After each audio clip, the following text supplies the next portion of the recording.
And if this is your first time giving your mind a little love, I have a few goodies for you. First, don't forget to subscribe so you never miss an episode. And second, sign up for the Morning Mind Love. Think of it like a weekday oracle from your highest self to help you start each day with a positive focus. Plus, you'll get 2 gifts absolutely free: a 30-minute binaural meditation and 30 days of journaling prompts to help you remember who you truly are. So join over 9,000 people and go to mindlove.com to sign up.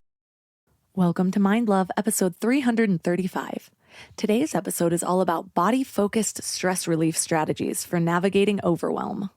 I found that as soon as I slowed down in my 30s, late 30s and 40s, that I had trouble managing stress. Really, the goal is to allow yourself to realize that the way the brain and the body work together, when you are responding to something, you're generally responding to something that happened in the past because your brain is predicting what's going on in the body.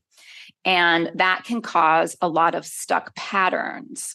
And so for me, I became sensitive to adrenaline because I had had so much of it in my body. And as I started to slow down and actually embody and be in my body, that feeling became too much. And so I had to decipher and distinguish between, are these feelings a threat or are these just uncomfortable feelings trying to tell me something? Turn up your frequency with Mind Love. Bite-sized brain hacks for seekers, dreamers, and doers. It's time to give your mind a little love with your host, Melissa Monti.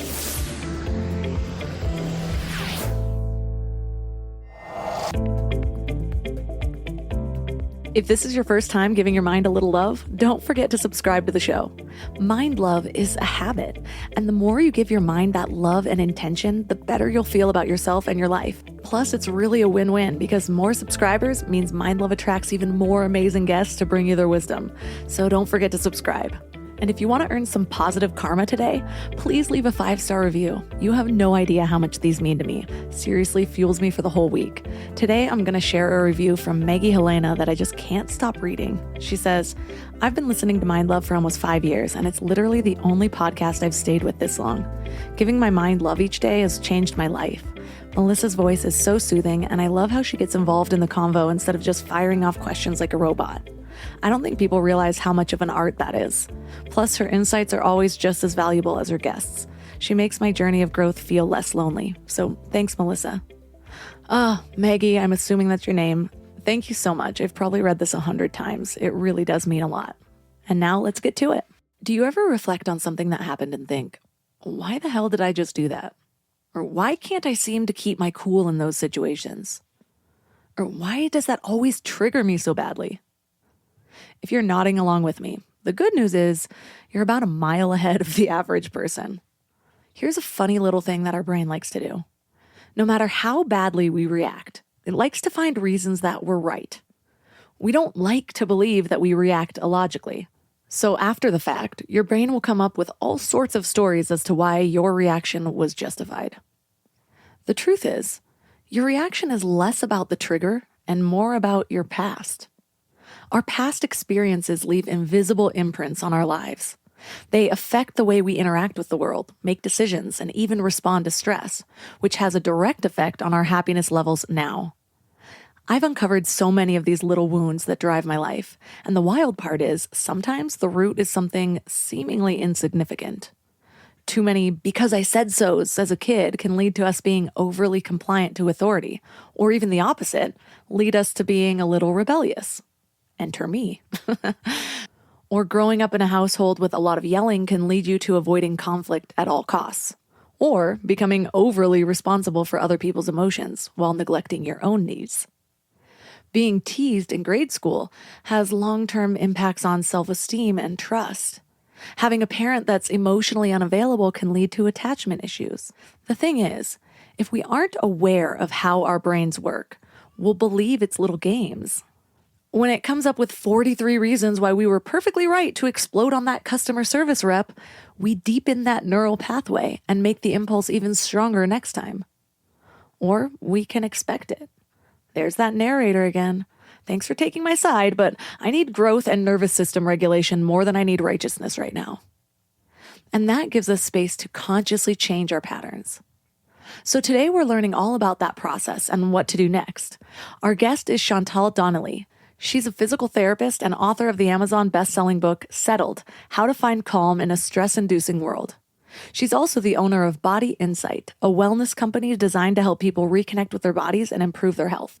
So 3 key things we will learn are how stress hijacks your body's responses and why even your mind can't save you from it, how to hit pause and rewrite your survival patterns, and how to master the art of reaching calm between the seesaw of stress and shutdown.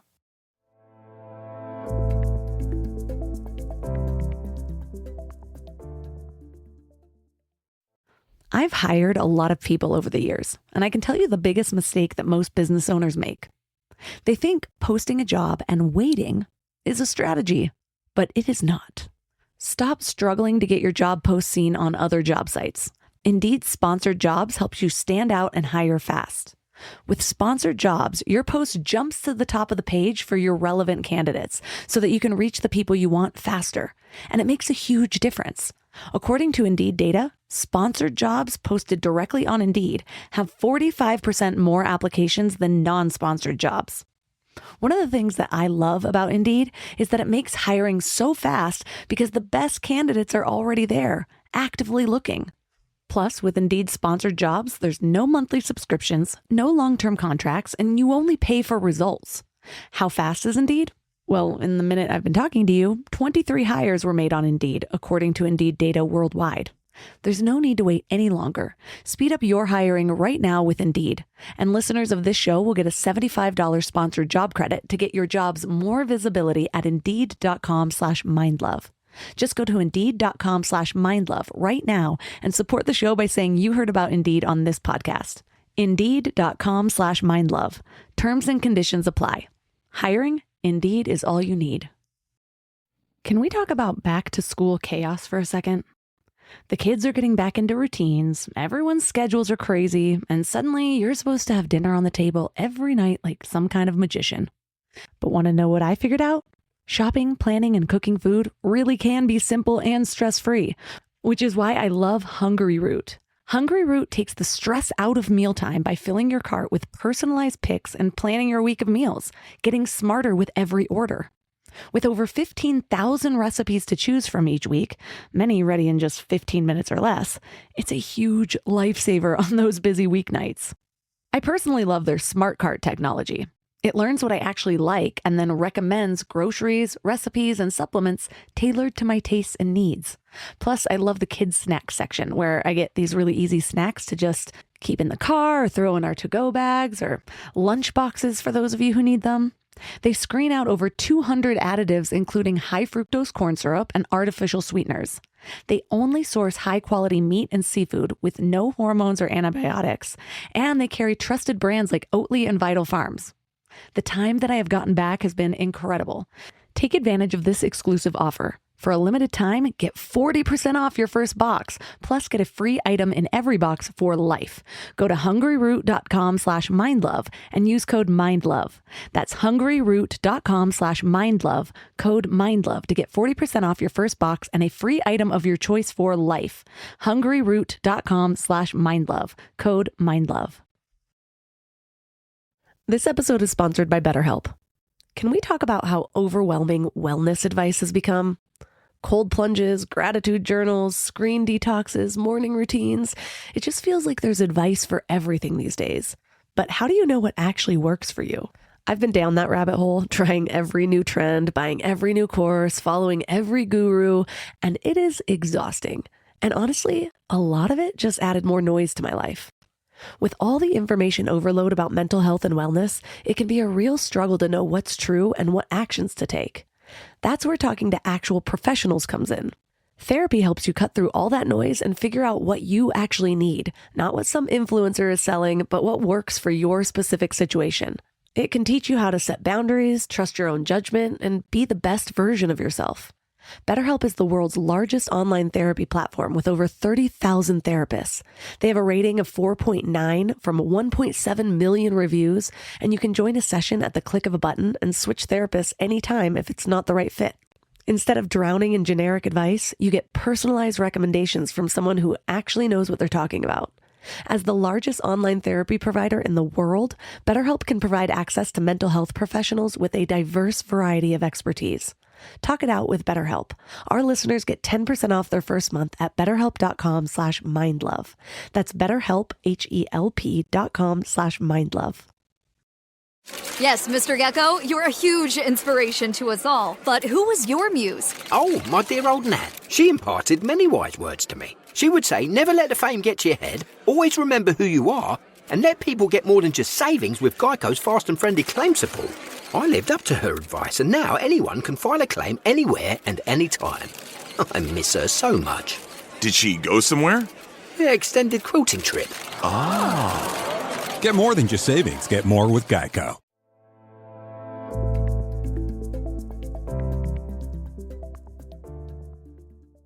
And now let's welcome Chantal Donnelly to the show. Thank you. So, what inspired you to understand stress better?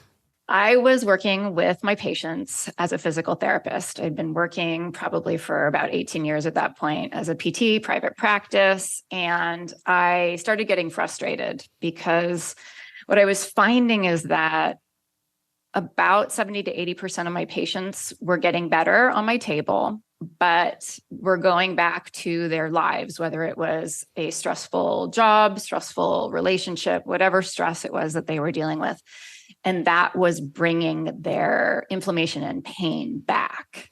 And I felt like I was hitting a wall. And so I just felt like if I'm really going to help my patients fully, entirely, I need to look into this stress thing. And then at the same time, I was a ball of stress. I was going through a whole lot of stress myself.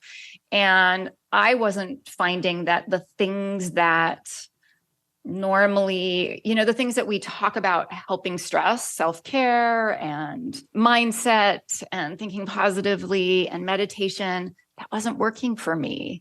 And so I was looking for answers, and I found it looking at the science of stress, and I found it for my patients and found it for myself. You say that stress is often approached as a mental issue rather than a physical one, even though it's a deeply physical thing. What insight does that give you? Why is that important? When we're under a lot of stress, it's a biological reaction. We know that stress is in the body. And when we're trying to mindset our way out of it and, don't be so stressed out, and we sort of pathologize being stressed, first of all, and then we try to talk our way out of it. And the analogy I usually give is that that's similar to trying to calm a toddler down who's in the middle of a tantrum, right? And it's trying to reason with them. And you're trying to reason with your brain using mindset. And it doesn't work, just like it doesn't work to try to reason with a toddler having a tantrum. They can't hear you. They're not taking in what you're saying. It's the same thing when we're having a stress response. Because it's in the body, we have to talk to the body to get to the brain. It's so interesting because lately, actually, it's been a couple years now, I feel like whenever I'm in alignment, or maybe it's just as I'm evolving, I have a question for the universe and it seems to deliver it within like an hour. Well, the last couple weeks, my husband and toddler were out of town and it was just me and my baby. And I felt like I was on a wellness retreat. I vowed to not watch any TV. I was only listening to mindset things. I was doing breath work every day, meditating like 5 times a day. I was just on this high, my sauna blanket. And then they come home and I was like, oh yeah, back to reality. This is a lot. But it's still going fine, still keeping my practices. And then daylight savings time just happened. And I don't do well when I'm sleep deprived. And I was just angry because I spent like 3 months trying to get my baby to wake up closer to 6 instead of 5. And I finally got him there. And then stupid daylight savings time happens. And it just makes me angry because I'm like, we voted against this. The bill passed. Why are we still doing it? Like, we know it's horrible for our bodies. Why is this here? So I was adding to the story, obviously. But the stress was so intense. Like, I kept saying to my husband, I was like, I don't know what's going on, but I feel like I want to punch somebody and also throw up at the same time. What's going on? And when I was going through your book, I was wondering, maybe it's that I've now developed so much body awareness and now I'm in this like weird in between of like, okay, how do I handle this? But you're right. I was sitting there trying to do the mindset stuff and it didn't work. So I actually it was like, maybe I need to listen to this needing to punch something. So I went and just like punched a pillow and then like hugged my husband. And I know it was the reasoning of where the stress came from. It just seemed so incongruent, but I was like, whatever this is, there's energy that needs to be released and I'm going to just follow this flow. But I was just wondering, like, at first I kind of went through 5 minutes of beating myself up. Like, I should be better at this. Like, why is this happening? And then I'm like, no, I know that doesn't help me. I will give myself credit that I don't have those responses very often. And I'm fairly good at handling stress now, but there was just something very odd about this like overwhelming feeling of emotion right in the pit of my stomach. So I'm glad to be talking to you because I'm like, oh my God, I feel like she can answer all my questions. Help me through this. What is going on with me? Yeah, sleep is, it's funny going back to the toddlers and the babies. What do we do as parents? We worry about whether our kid has gotten a nap, whether our child has slept enough, had enough to eat, had good, healthy food, not thirsty, has had enough time outdoors running around. And if that child is overstimulated, had enough time alone and in quiet, right? So we do all of that, not to improve our child's longevity, but to improve their resilience and their ability to regulate. And we don't do it for ourselves, or we're forced not to because of daylight savings time, right? And it messes with us. But those are the basics: sleep, hydration, good food, some alone time, and some outdoor time and social time. So all those things that we worry about for our toddler, we should be worrying about for ourselves. And it's the basics. If you don't get that, it's what Lisa Feldman Barrett calls your body budget. And if your body budget is out of alignment, your stress response will be out of alignment. It will create a stress response. And that's exactly what happened to you. And yes, I think all of the work that you've been doing has probably made you more, what scientists call it interoception. I call it your soul speak. So your interoception is fairly accurate and strong right now. You have a really good sense of your body and your body's sensations and internal workings. And when you don't get enough sleep, you feel it now more, right? You feel it in your body and you feel that stress response. And luckily, you talked yourself out of that shame spiral that often happens when people try the mindset and it doesn't work because your body was having a bit of a tantrum about the time change. And I'm right there with you. I have the same problem. Your body was having a bit of a tantrum. And so it wasn't going to listen to the mindset piece, at least not in that moment. And so you chose to do a somatic body up tool, and it worked for you a little bit by the sounds of it. It helped a little bit. And that's what you want to have in your toolbox. I'm not saying that mindset doesn't work. I'm not saying meditation doesn't work. I do all of that stuff. But I'm saying that we're often missing as a society this body up piece. We tend to prioritize cognition and our minds. So we do a lot of brain down type tools, psychology and positive thinking and all of that. And we tend to shy away from the body up tools. And I think if we do both of them, sometimes it's just the body up that needs to happen first, and then the brain can get back online, and then you can do the mindset piece. And when you bring those two together, I really feel that that's part of the realignment and the balance that we're all looking for. You talk about how stress responses are natural and adaptive. And that's kind of the opposite of what a lot of people are viewing stress as, because they're like, oh my gosh, it's this negative thing that I need to learn how to calm, and my goal is to be in a perpetual state of calm. So what should we know about that?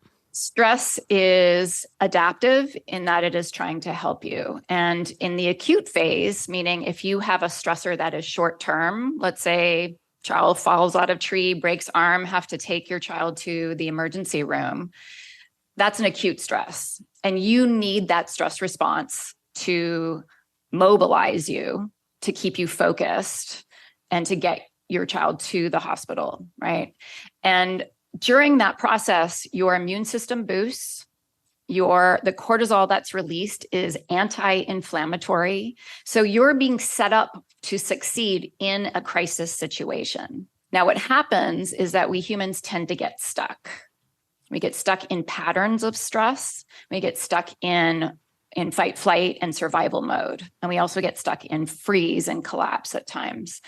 And it's that stuck piece that's not quite so healthy. And so people have a hard time knowing if their stress is still helping them or not, because there are times when we need stress. And it doesn't have to be a crisis like getting someone to a hospital. It can just be dealing with an email. I need a little bit of fight, flight, nervous system activation to talk to you on a podcast. Otherwise, I would be rather flat, right? I need a little bit of that alertness and that drive and motivation that your nervous system gives you, specifically your sympathetic nervous system in that case.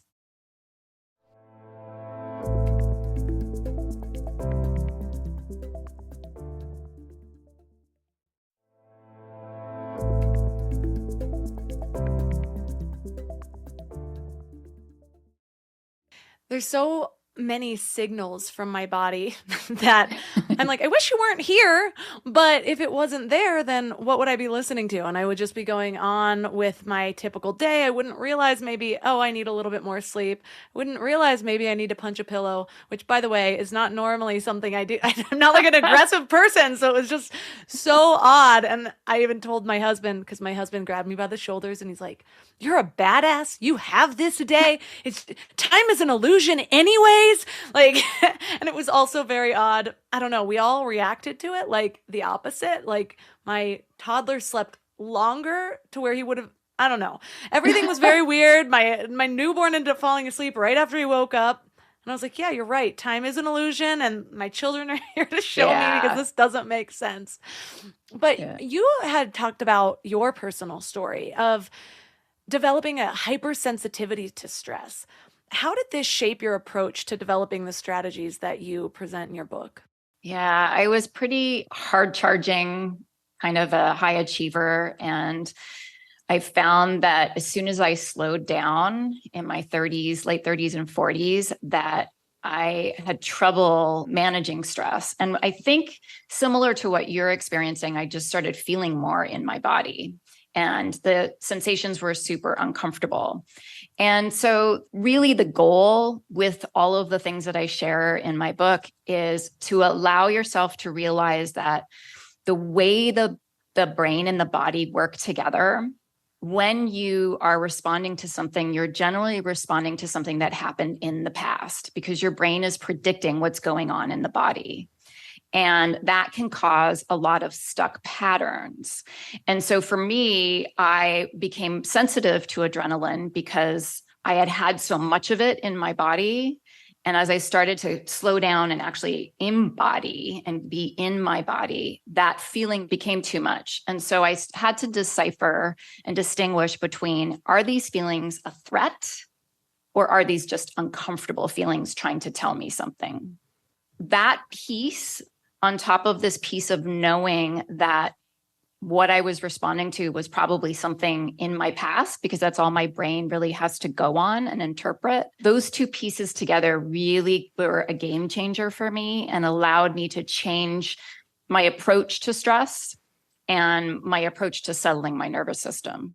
Yeah, that makes a lot of sense. And I think that is what I'm going through. It's like, oh, I want to be so in tune with my body. And now I'm like, hold up, this is what you feel like inside? Slow down. And so like these little nuances, I'm like constantly like, what's going on here? I'm like, wait, no, don't add to the story. Like just dissipate it. But it's been a lot. So I'm hoping that ends up evening itself out a little bit. Well, a lot of the body-based tools are going to help you build more capacity to hold those sensations so they won't feel as big in your body, right? It's like you're going to grow, the sensations are going to stay the same size. So your capacity and ability to regulate you're not going to feel like they're as big after a while. Perfect. I need the light at the end of the tunnel here. Yeah. Plus, I'm very prone to, I'm just highly sensitive with both emotions and physical sensations, like wearing the wrong clothes. I'll be like, I can just feel it rubbing my bicep too much. I need to change my shirt. It's a lot. And so it has been a whole adaptation of having children. And I'm just like, oh my gosh, how am I doing this? Like, they're climbing all over me. This would be my nightmare. Before I had kids, my biggest struggle was wearing lip gloss on a windy day. It's like just way too much tickles. I'm like, why are you stuck there? Well, really, you should honor yourself, because a lot of people, when they become moms, a lot of women, when they become moms, dissociate because it is so much. And you being a sensitive person and sensitive to tactile things and possibly noise too, I don't know. The fact that you are so embodied is actually amazing, because generally you would want to dissociate to protect yourself, and you've chosen not to do that. And that's a sound choice in the long run. Thank you. I needed that. I don't think my husband would agree, given that he's not allowed to watch football because I don't like the crowd noises mixed with the announcers and the music and the honks. So, so good to know. Sorry, husband. Well, one of the concepts that you talk about that is super fascinating to me is this idea about when the mind and the body miscommunicate. When does that happen, and how can we tell? Going back to when I was talking about how the brain's job is to predict what's going on in the body. And it predicts it using data points from the past, because that's all the brain has to go on. It's kind of in this dark place and this shell of a skull that we have. It doesn't really know what's going on. It's only getting various information from the body. And so it tries to predict if we are safe or not safe. And it tries to predict if it needs to do anything to help our homeostasis.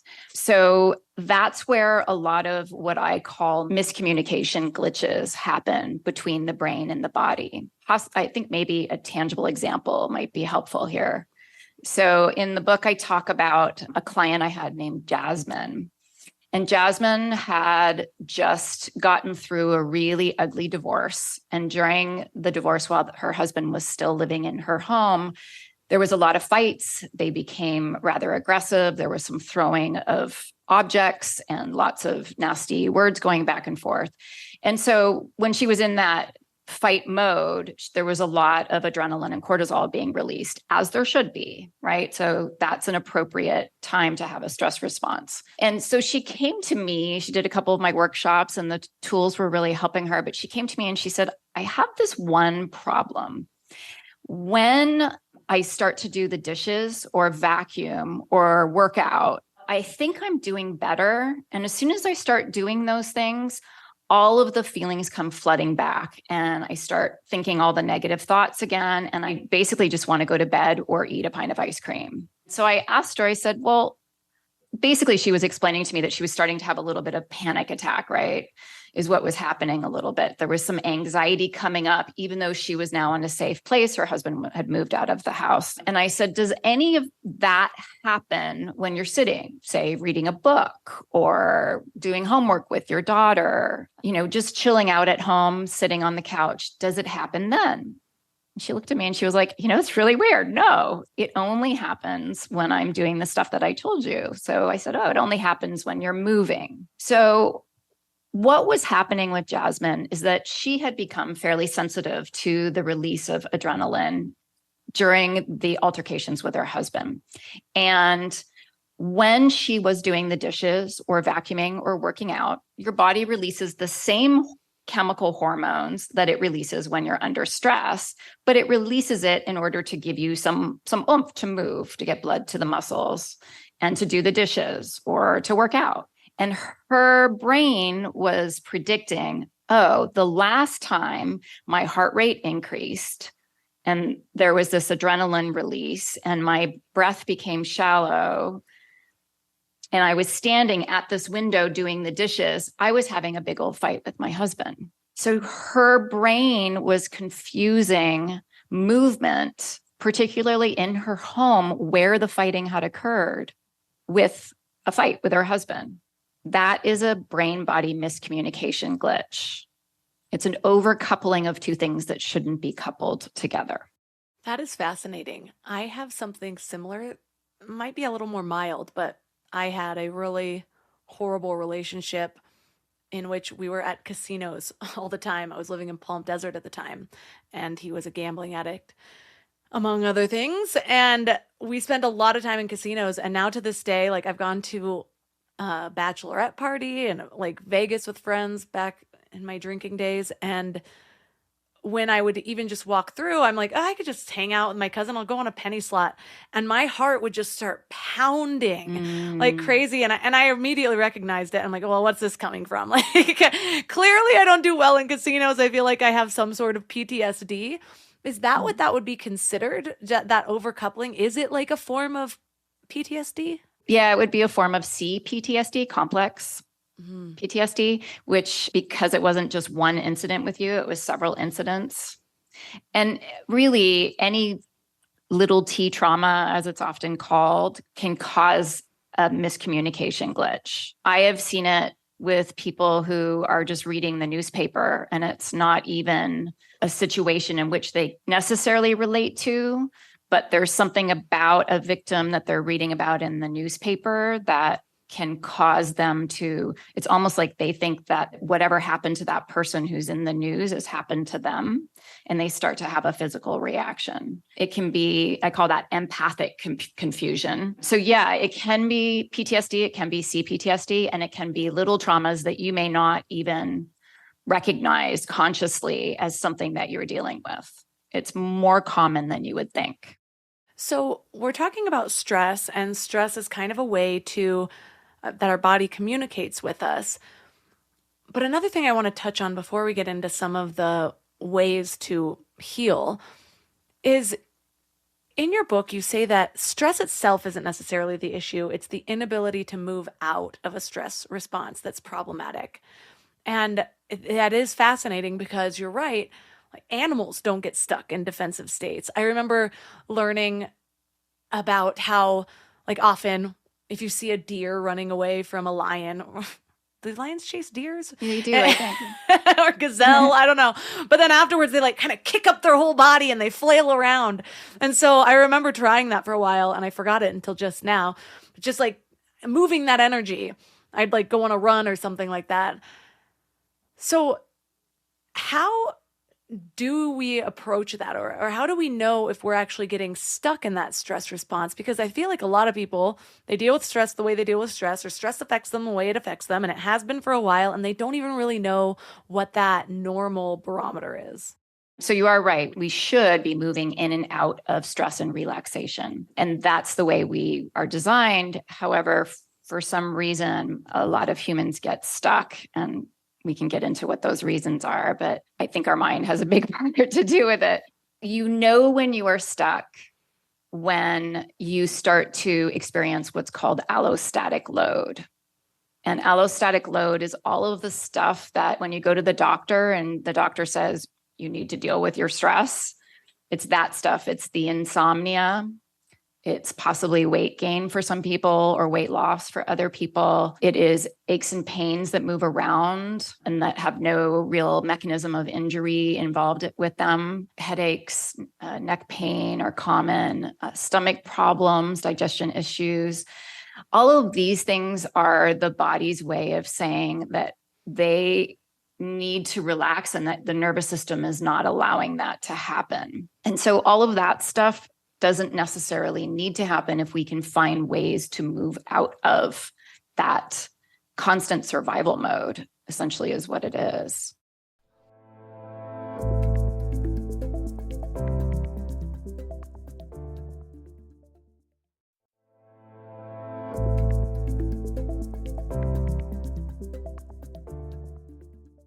A lot of people listening to this show might have enough awareness if they've been listening for a while that it's like, okay, I've gone through something big. traumatic, mildly traumatic even. So I might have some remnants of this in my body. And so if they're getting overstressed, it might be like, okay, I've got to deal with this thing from this ex or my childhood or whatever. But there's also the idea of transgenerational stress, which is fascinating. And so for these people, maybe it's like, I haven't really been through anything, but maybe somebody else has. Tell us how that actually happens. Yeah, so there's some really amazing research done on transgenerational stress. And basically, they looked at people who were in the Holocaust and they looked at their offspring, not only their children, but their grandchildren. And what they found is that there is some epigenetic changes. I think your listeners probably know what that is, but I'll explain it. Some changes in the way that the DNA is representing itself. It's either on or off. So there's been some changes in DNA expression in the children and grandchildren of these Holocaust survivors as a result of the trauma that they experienced. And what they're finding is that the receptors where cortisol, your stress hormone, goes to in the body, those receptors become more pronounced and more sensitive. So you can have a little bit of cortisol and feel it a lot in your body. And that can be not from something that you've experienced, but something that your grandmother experienced. And that doesn't have to just be genocide. It can be racism. It can be famine. It can be any kind of big stressor like that, war. All of those types of things can be basically genetically handed down. The good news is that that doesn't have to be permanent. There are ways that you can rewire the nervous system to be able to, again, gain that increased capacity to manage those uncomfortable feelings. So rewiring is what I want to talk about next, because it seems to be coming from all different angles, whether you're in a situation like me where now I wished to have more body awareness, and now I'm feeling just so much. Or whether you've gone through something traumatic, whether you've inherited these things. So what is step one to learning to kind of rewire this process? I think step one is don't pathologize what you're going through. Don't pathologize the stress. So if you feel the stress, if you're feeling uncomfortable in your body, that doesn't make you a bad person, and that doesn't make you weak. There's a lot of our cultural messages that seem to suggest that if you feel bad feelings, and I use bad in quotation marks, that there's something wrong with you, that there's a weakness. And that's not true. We're all designed to feel stress. So that's number one. Number two would be, and this is going to sound counterintuitive for what you're going through, but number two would be to connect with your body, because you won't know where you are in your nervous system. You won't know if you're relaxed, whether you're in fight, flight, or freeze, if you can't feel what's going on in your body. And it's amazing how many people, for very good protective reasons, have dissociated from their bodies, because that's the only way that they can get through. But what we're finding is that in the long term, that's detrimental to their health. That makes a lot of sense, because that is the background I came from. I went through multiple traumas in my teens, and then I developed a very severe eating disorder, and I was just cutting off any signals from my body to my mind at all. And so that's why it's been my goal to develop that connection with my body. And it's something that I've been working on for 12 years now. And so that's why I'm like, too much. But to be fair, it was not some extended period of time. Like, this is just what I dealt with this morning. I'm like, oh my God, I feel horrible from 6 a.m. to 7:30, but I used my tools. I'm excited to learn more tools to use, because I was kind of going to that mindset. I was meditating, punching a pillow, squeezing my husband. Like, the awareness was so there. I'm like, okay, I need to just keep this moving. Don't get stuck there. But you mentioned something earlier, interoception, or what you call soul speak. So when people are learning to develop this awareness, how do you understand really what your unique body signals are? Like, how would you approach that process? That's a really good question. There's lots of ways to increase your interoception. And actually, ironically, mind processes, brain down processes like meditation can be helpful. There's something called MABT where you combine meditation and touch. And that can really help to increase your sensations in your body. Now, if you're trying to figure out what is this sensation, what does it mean, that's more of a plotting a long time. So if, for example, if you feel nauseous and you kind of take note, okay, I'm feeling nauseous today. What's going on in my life, in my environment? Why might I be feeling nauseous? And of course, there's lots of reasons why someone might feel nauseous. They could have the flu, they could have eaten something that's inflammatory, or they could be having a stress response. So take note of what's going on. And then you start to see patterns in you. Oh, my chest feels tight. I just got an email from a friend that sent me into a tailspin, whatever it is. So those are the types of ways in which we start to sort of see patterns in what we do, it's what Deb Dana, who is a polyvagal expert, would call your home away from home, meaning when you're not in calm, where do you tend to go?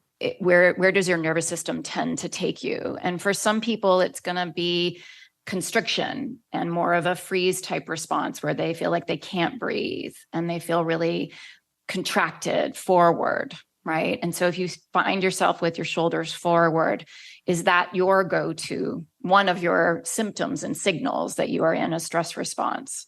Do you start to blame people for everything, or do you start to self-criticize and blame yourself for everything?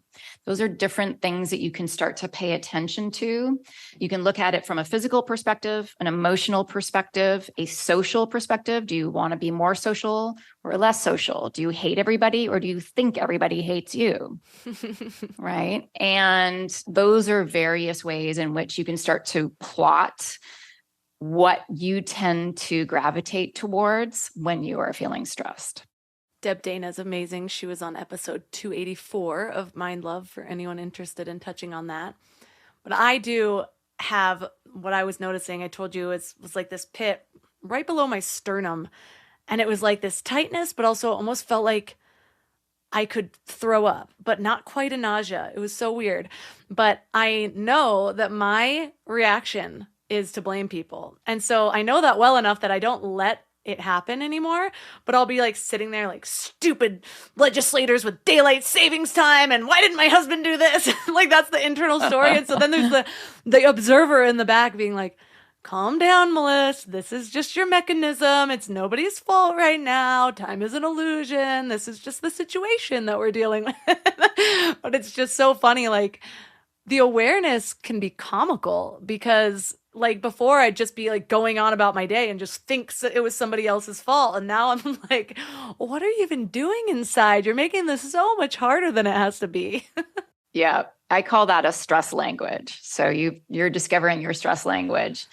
And it's really great to understand your partner's stress language as well, and I think it sounds like your husband may have figured out your stress language. He sounds like a savvy guy. Once you know your stress language and your partner's stress language, it's kind of like a love language. It helps the relationship because you can go, oh, Melissa's going into that blame thing. She must need a little extra love. She's feeling a little extra stressed out today. How can I help? Kind of thing.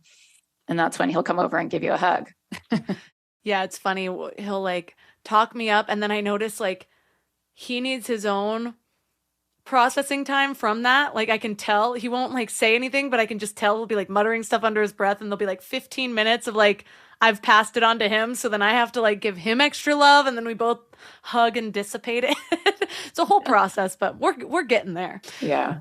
Well, we've talked about how a lot of people have cut off that communication with their body. And some people do it unintentionally, kind of like I did. It was like my survival mechanism. But there's other ways that people sort of just ignore that over and over again. It's like they don't have another outlet, and it's not necessarily like this traumatic, I need to cut this off for my survival, but it's just like, I need to cut this off because I have toddlers to deal with or work to deal with, or I don't have time for this, or I don't have the tools. And you tell the story of Houdini as an illustration of the consequences of ignoring our body's messages. And I just thought that would be a fun story to share. Yeah, the Houdini story. Houdini was that magician, and he put himself into positions in which he basically had to ignore his body, right? Hanging upside down by his ankles in a bucket of water, and he had to escape. The master of that. And he did it so wonderfully. And what happened, I forget what year it was. I'd have to reread that section in my book, but there was a year where Houdini was feeling a lot of pain in his body. And as he was accustomed to ignoring his soul speak, his interoception, he just kept ignoring the pain. Eventually, he was told to go to the doctor, and he did. And it turns out he had appendicitis.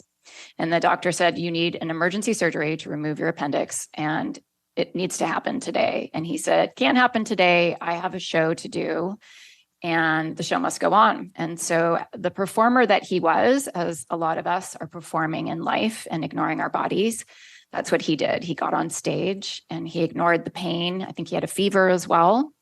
And he performed that day instead of getting emergency surgery. And the story varies. Some people say that in the middle of the show, he passed out, and some people say he got through the show and passed out. But either way, he performed, he passed out, he was taken to the hospital, and a couple of days later, he died because of a ruptured appendix. And I guess the moral of that story is we can't really ignore our bodies the way that we sometimes feel that we need to. It's ultimately will be our demise. And we need to really connect with what's going on and listen to what our bodies are saying, whether it's a whisper or a scream. That's wild. I always thought he died because of his magic trick or whatever. Maybe that was a different magician, like drowned himself or something. Oh, that might have been. I wonder who that was. Yeah. What do you say to someone who begins to tune into their soul speak, but it's too overwhelming? I say take baby steps. So I worked with some people who exercise can be almost overwhelming for them because exercise gets you in touch with your body. And so I tell them, back off a little bit, do really small incremental exercise routines that are gentle and slow, maybe play some really happy music. And that can help you slowly integrate your soul speak with what's going on in your life. And it's not maybe the right time for everybody, right? And so if you are feeling like you want to reconnect with your body and you know that that's where you want to go, but you feel like it's too much, I would reach out to a somatic practitioner. I would reach out to a therapist, a psychotherapist. Make sure you're doing it with somebody who understands what you're going through and understands trauma. You also talk about something called the stillness seesaw. What do we need to know about that?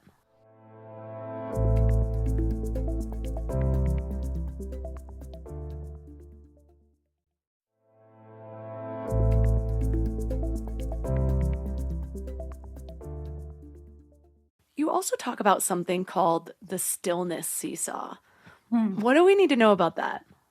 I think to explain the stillness seesaw, I talk about the stillness seesaw as another miscommunication between the brain and the body. I talk about the sympathetic nervous system, which is your fight-flight nervous system, as your movement system, because again, that's what gives you alertness.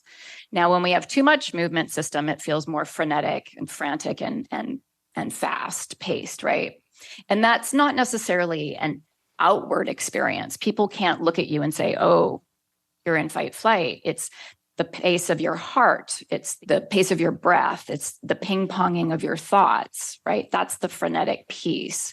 So that is the movement system, that sympathetic nervous system. What I call the stillness system is your parasympathetic nervous system, because that is where you go into calm and it's fairly still, right? So your thoughts are going to be less agitated and you're going to feel more still in your body.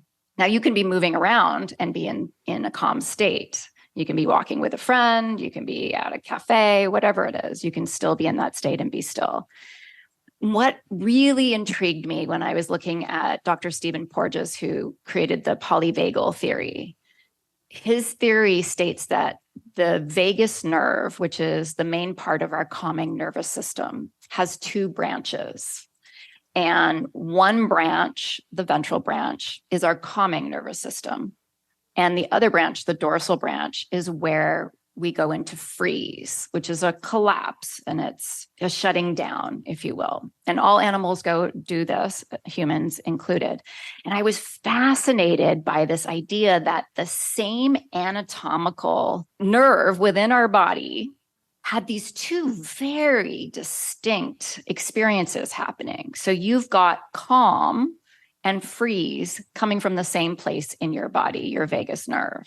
And I found that so fascinating. And I started to really think about that. Like, why would that be? And what is it about those two systems that, besides the anatomy, are similar? And it's this idea that there's a lack of movement, right? So we have that stillness that we try to get and attain when we're meditating. It's a yummy stillness. It has vitality and vibrancy to it, but it's still. The freeze stillness is not so yummy. It's more immobilized, right? But that vagus nerve has that one thing in common between calm and freeze, is this lack of movement. So that's why I call it the stillness system. What the stillness seesaw is one of those communication glitches where someone might think that they are going into a relaxed state, and they find themselves actually heading more into a freeze state. It's like unraveling instead of unwinding. And what I find is that people who have trouble slowing down in life, those overachievers, the push people, they're actually trying to avoid stillness entirely. And I think what we need to be able to do is discern the difference between calm and collapsed. And it seems really odd, but I think as humans, we have a hard time doing that. And people have a hard time embracing good stuff, right? Brene Brown calls it foreboding joy. I call it the stillness seesaw. That's interesting. I do notice under extreme stress, most of the time, it's like I shut down, like I don't feel anything. And it serves me well now. I don't think it always did. I'd just be like, oh, let's just ignore everything. And I would make my downward spiral even further. Now I'm like, okay, I just have to make some logical choices, and then I'll like feel it later.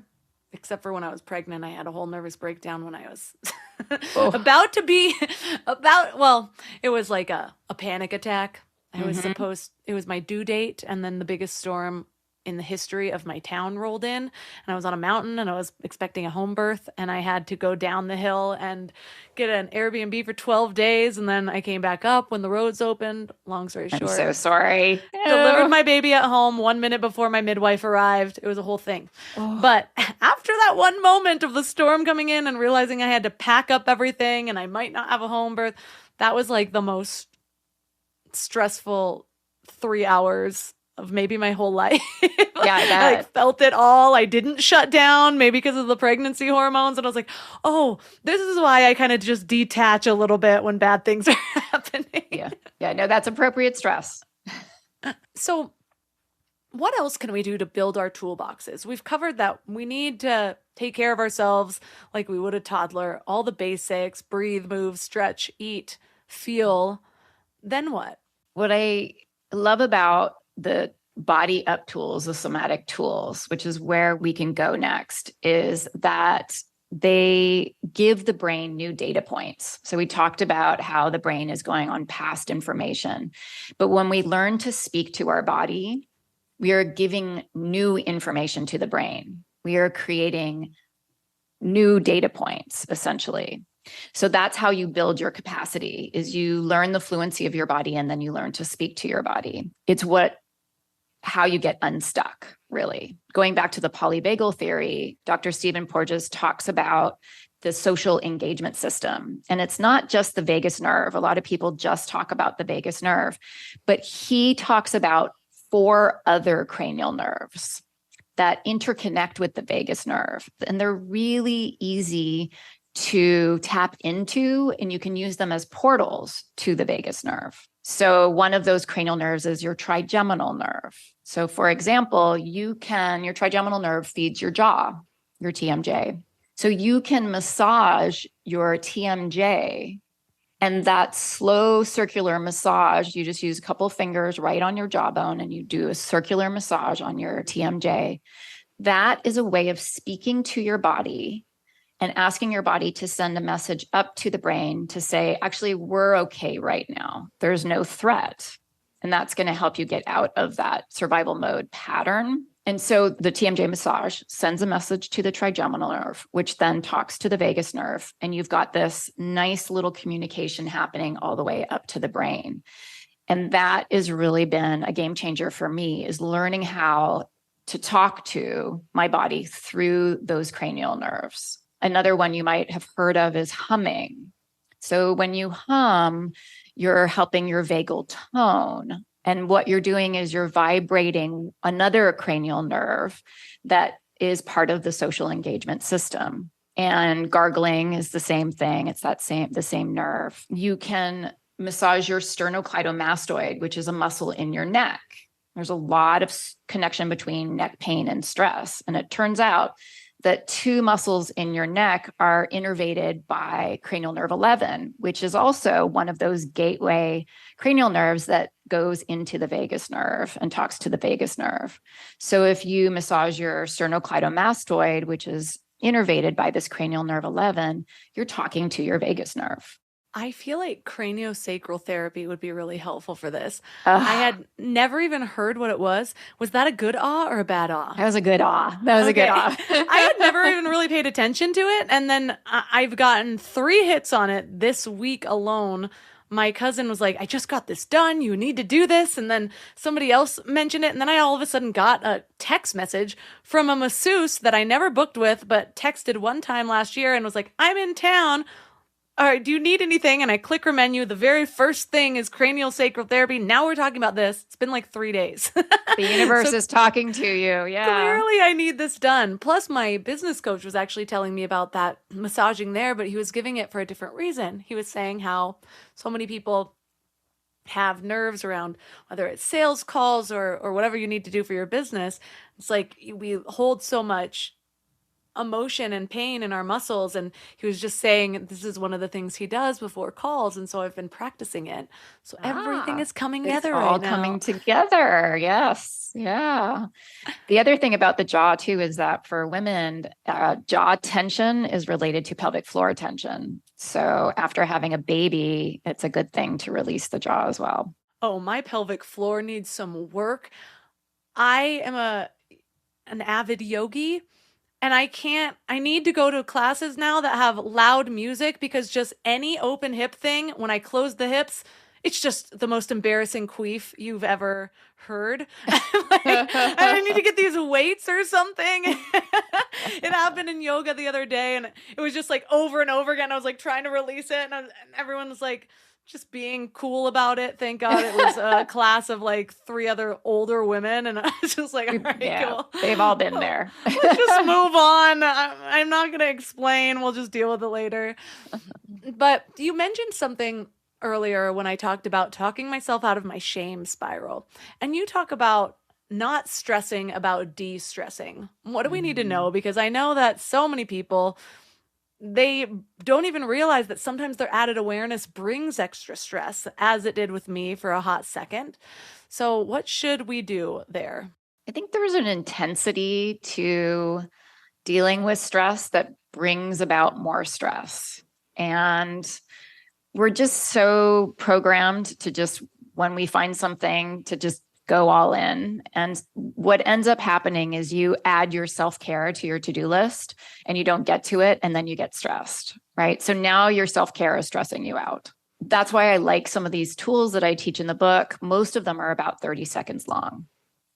So finding things that work for you and bringing them into your life, but not making a big deal out of it, really sort of stepping back and not being so intense about your self-care, your exercise, the way you approach your food and nutrition. You know, people get really hyper intense about prepping food and what they're eating. And, it's really important to eat healthy. But when you bring in that stress component to managing your food, you're doing yourself a disservice because you're increasing your cortisol with the stress, which is going to decrease your ability to digest and process fat. And it's going to dysregulate your sugar and make you insulin insensitive.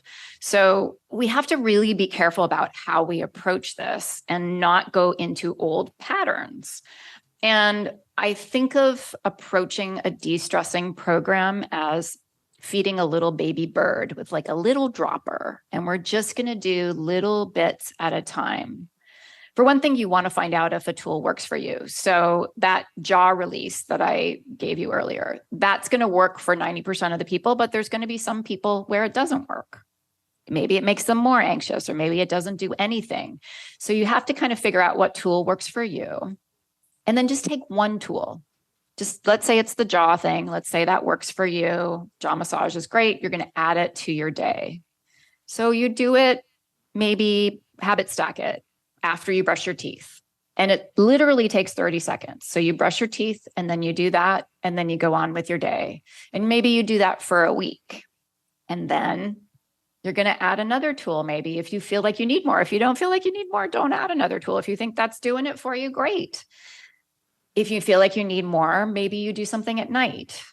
Maybe there's plenty of really short tools in the book, and maybe you pick another one and you do it before bed and see if it helps you sleep. And so you just incrementally and gently and with a whole lot of self-compassion start adding this into your life with curiosity too, right? Well, is this helping me or is it not? Is it making me worse? Is it making me better? What's it doing? Right? Because just because it helps your girlfriend is not going to mean it's going to help you, right? So you've got to figure it out. You've got to listen to what your body is telling you. So that's how I would approach it. And that's why I say don't stress about de-stressing, because it's such a human tendency to want to go big, to want to do it as an all in intensely. And that can be stressful because inevitably you're not going to be able to be consistent. And then you're going to shame yourself and it's all going to fall apart. And so let's just take it back a step and just go really slowly. Just do this one little bit at a time and see if just adding that little bit to your life is going to give you a little bit more bandwidth. And you're going to feel like, oh, I can handle that email a little better. I can handle that difficult boss, or I can handle the traffic. I can, whatever it is. And then hopefully you'll feel like you can be more fluid. So if you are stuck on a mountain during a terrible storm and you're pregnant, you will have a stress response, but you'll feel like you can go back when that crisis is over and not get stuck there. Kind of like how I went back to Butcher Box customer support after I managed to reach out during my stress response over the weekend. Wasn't super nice. I was like, that was not me. And I went back, opened chat support and was like, hey, I don't know if you have my chat history, but I was just a little bit aggravated. And send it to the bot. I was like, just log this in my account. I'm so sorry. But I think it's so important to emphasize what you said about how we are finding our toolbox and things do work for a percentage of people. Because so often, what I saw a lot in my family and I are very, very different. My family, cousins, aunts, and uncles, they're like, oh, there's a pill for that? Great, let's take it.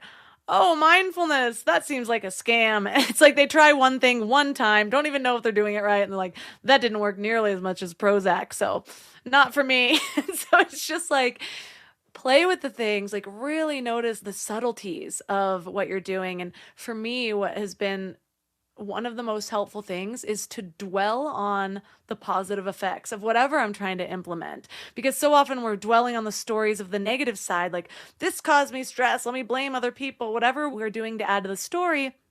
And maybe we meditate, maybe we feel better, but we just move on.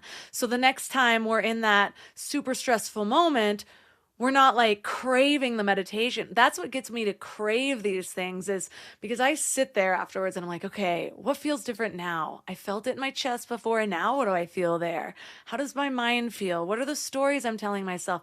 Oh, euphoria. And I really always bring it back to euphoria, because then when I'm like tired now, I'm not like, well, other than daylight savings time cranky, I'm usually not cranky. I'm like, I need a meditation. Like a 20-minute meditation is more restful than a nap. And it's like I can feel that, like, oh, yes. So I highly encourage people to really just dwell on the positive effects of what they're going through. And so I love leaving people with one actionable thing, because we cover a lot of things. It might be overwhelming, and so it all slips out the window. So I like to leave people with one thing to practice this, or to really ground it into the reality. So if we were going to give them one piece of homework, whether it's something to think about or something to do, what would that be? I think one of the biggest miscommunications between the brain and body that happen when we're rushing. And I would say, if you really want homework, slow down, feel your feet on the floor while you're walking, and try to slow your breathing down, which involves a longer exhalation than your inhalation. And just slowing your pace down and lengthening your exhalation will send a message up to the brain that whatever you're rushing towards is not a threat. You are not going into a boxing ring, and it will allow you to enjoy whatever it is that you're heading towards. Well, thank you so much for your research in this area. We've talked a lot about stress, but there were still so many unique aspects to it in this conversation.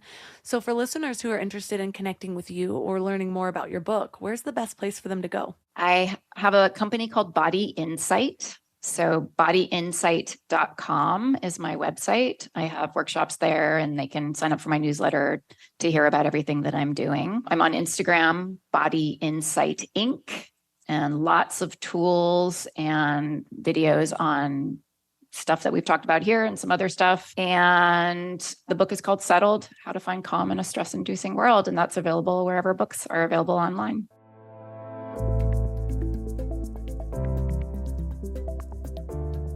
All the links for this episode will be at mindlove.com/335. I'm going to give you 2 pieces of homework. We just talked about one, which I will remind you of. And that one is all about grounding. It's really coming back into your body when you're triggered. This can happen whether you're triggered, like you're upset when somebody's angry at you, or vice versa. You're angry at somebody.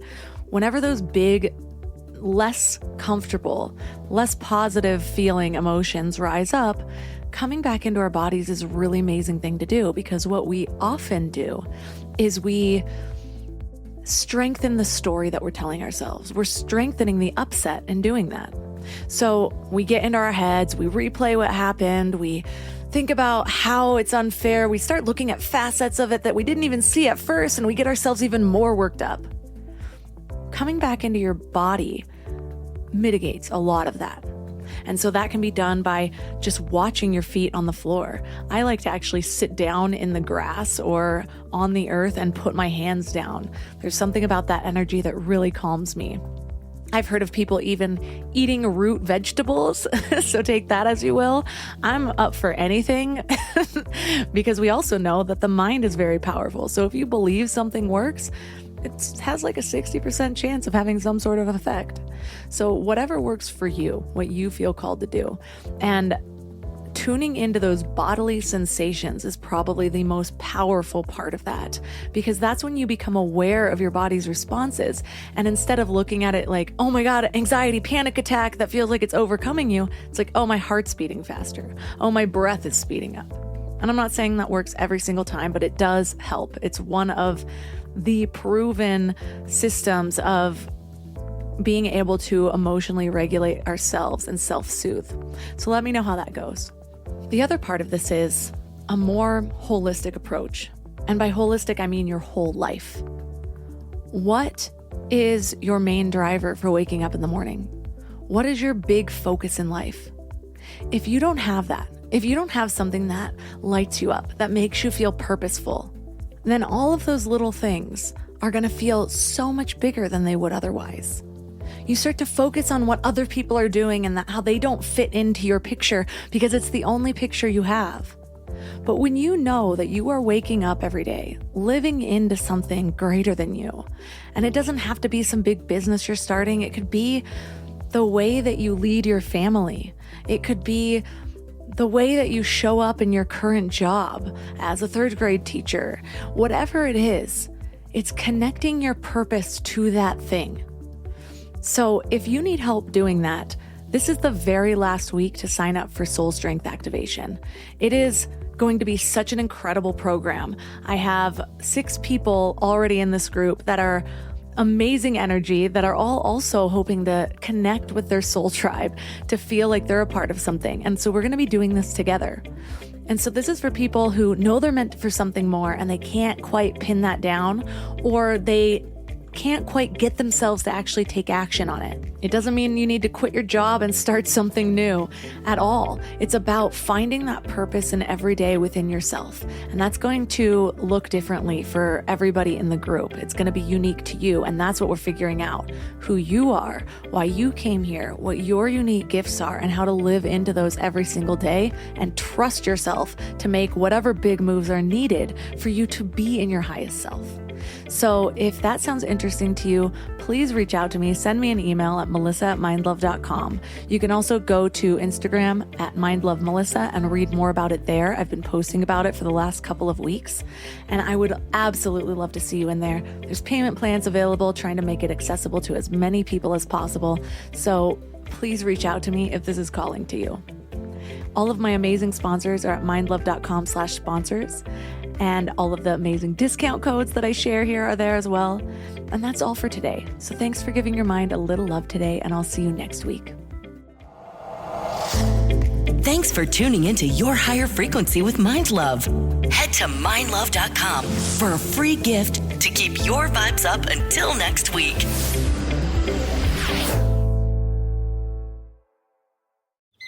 I've got 20 minutes till Run Club meets, and it's time for a quick pre-workout snack. Go Squeeze Active Fruit Blend to the rescue. Made with select B vitamins to help release energy, it's an easy, squeezable pouch made to move with me. The taste? So good. And made with real fruit. Even better. Whether I'm hitting the trail or meeting my friends on the court, this is my go-to on-the-go snack. Quick, easy, ready when I am. When it's go time, I go with Go Squeeze Active. Snag yours on your next store run. Search for Go Squeeze on Amazon.